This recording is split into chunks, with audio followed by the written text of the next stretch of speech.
রিজিক নিয়ে চিন্তিত হয়েও না, রিজিক নিয়ে পেরেশান হয়েও না। প্লে ইউর রোল, রিজিক ইজ ফিক্সড।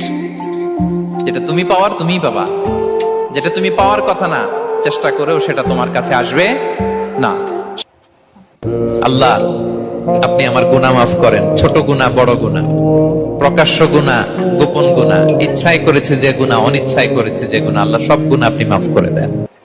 ইসলাম শিখিয়েছে শেষ নিঃশ্বাস পর্যন্ত তোমাকে লড়ে যেতে হবে।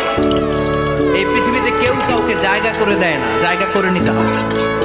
এই পৃথিবীটা, the life is not a bed of roses, এটা ফুল বিছানো কোনো ফুল সজ্জা নয়, এটা কণ্ঠকা কীর্ণ। কেউ আপনার স্পেস করে দিবে না, কেউ আপনাকে সুযোগ করে দিবে না, কেউ আপনার জায়গা করে দিবে না, বরং আপনি জায়গা করে নিলে টাইনা নিছেন আমাকে।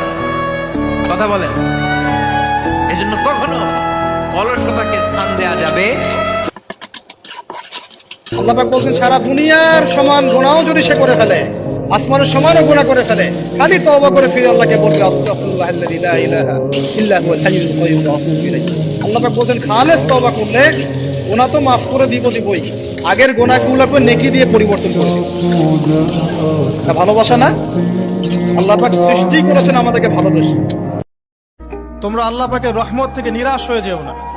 ইন্নাল্লাহা ইয়াগফিরুয যুনুবা জামিআ, আল্লাহ পাক চাইলে সমস্ত গুনাহ মাফ করতে পারেন। ইন্নাহু হুয়াল গফুরুর রহিম, তিনি হচ্ছেন পরম করুণাময়, অসীম দয়ালু। আল্লাহ আপনাকে ভালোবাসেন এবং আল্লাহই আপনাকে প্রকৃত অর্থে ভালোবাসেন, বাকিরা আপনাকে স্বার্থের জন্য ভালোবাসেন।